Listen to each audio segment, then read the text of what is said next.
क्या आप जानते हैं कि क्रूज पर चढ़ने से पहले यीशु मसीह को खून का पसीना आया था? ये कोई कहानी नहीं, एक रेयर मेडिकल कंडीशन है।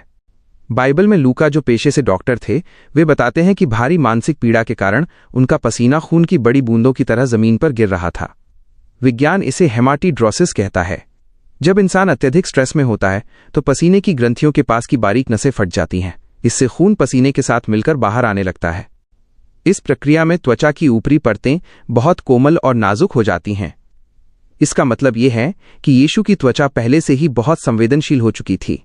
जब रोम के सैनिकों ने उन्हें कोड़े मारे तो वो दर्द और भी भयानक हो गया, क्योंकि उनकी त्वचा किसी भी सामान्य इंसान की तुलना में बहुत जल्दी फटने और छिलने की स्थिति में थी। अत्यधिक मानसिक तनाव और पसीने के साथ खून का बहना शरीर से भारी मात्रा में फ्लूइड्स को कम कर देता है।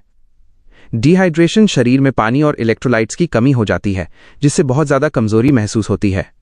शारीरिक थकान, गेत्सेमाने के बाग में रात भर जागने, उस मानसिक युद्ध को लड़ने और फिर खून का पसीना बहने के कारण यीशु शारीरिक रूप से पूरी तरह टूट चुके थे। यही कारण है कि जब उन्हें सुबह क्रूस उठाकर ले जाने को कहा गया तो वे शारीरिक रूप से इतने कमजोर थे कि उन्हें उसे उठाने में भारी संघर्ष करना पड़ा और बाद में साइरीन के शमौन को उनकी मदद करनी पड़ी। उस रात गेत्सेमाने के बाग में यीशु पूरी मानवता के पापों का बोझ और आने वाले क्रूस की पीड़ा उठा रहे थे। ये पसीना उनके असीम प्रेम और उस संघर्ष का सबूत था जो उन्होंने हमारे लिए सहा। क्या आप इस महान बलिदान की गहराई को समझते हैं? कमेंट्स में आमेन लिखें और शेयर करें।